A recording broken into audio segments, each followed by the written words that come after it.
And their answers, which ranged from everything from offshore wind development, right whale rules, and will the fishery even be there for their children? And they all had a common thread.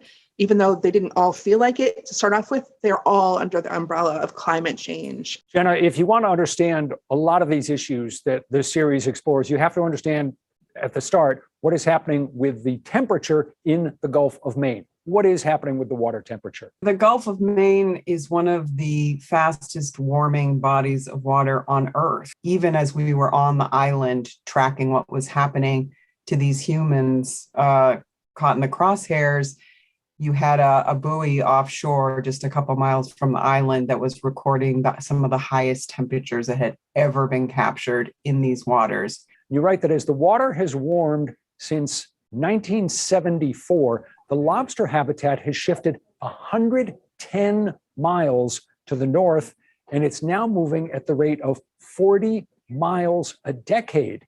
Has there ever been anything like this in modern times? I don't think we've ever seen anything like this. Certainly, we've seen change that has been going on for a long time, and we talk in the story about other marine life populations that have already been impacted. And certainly as you go further south down the coast into Massachusetts and beyond, you begin to see communities that have been very hard hit by these kinds of changes. But I think the speed and the scale of what we were looking at in the Gulf of Maine is something different. What are the concerns of the younger lobstermen? Do they realize how in jeopardy the future of lobstering is? We were surprised that there were actually a number of students there that kind of got it. They knew the change was happening. They had a really engaged science teacher there at the high school that was kind of walking them through what, the science behind it, but they'd already seen it on the water. They knew things were changing. Penny, this was an unusual journalistic undertaking, a collaboration between the Portland Press Herald and the Boston Globe.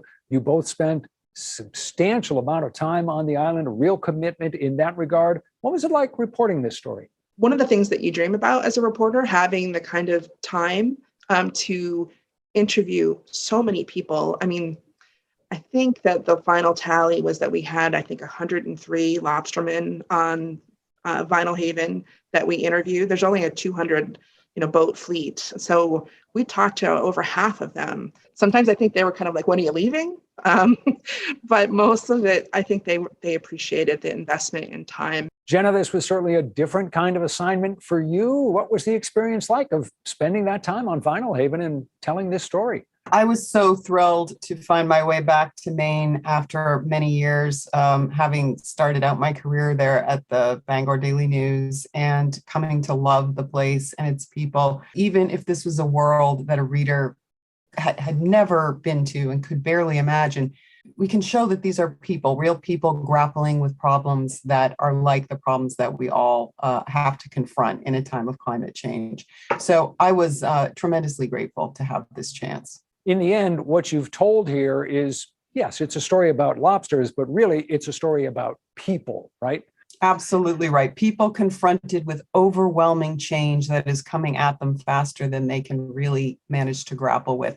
And we all struggle with that in different ways. And I think that that's the universal story here, and hopefully the part of this story that people can use to find their own path forward. Penny, I think it's a very natural human response when we're faced with something that looks like an enormous difficulty to say, we'll get through it.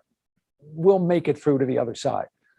But there's a cautionary tale that hangs over this series, and that is about what has happened on the coast of Connecticut, where there used to be a vigorous lobster industry. What is the state of the lobstering industry in Connecticut now compared to where it was 40 years ago? It's a shell of what it was. Actually, I called up someone that I covered 15 years ago and asked them about what the status was. And they said, well, we don't even have a lobster industry anymore. Wait, I think I know one guy who still goes. And that kind of floored me to think that, wait, an entire industry that I used to write about is now one guy, one full-time lobsterman. That's the scary thing about climate change, is that it's coming for all of us to some degree. I don't want to sound like a one of these box office movies, but it's coming for all of us, even if we've done nothing to actually cause the problem.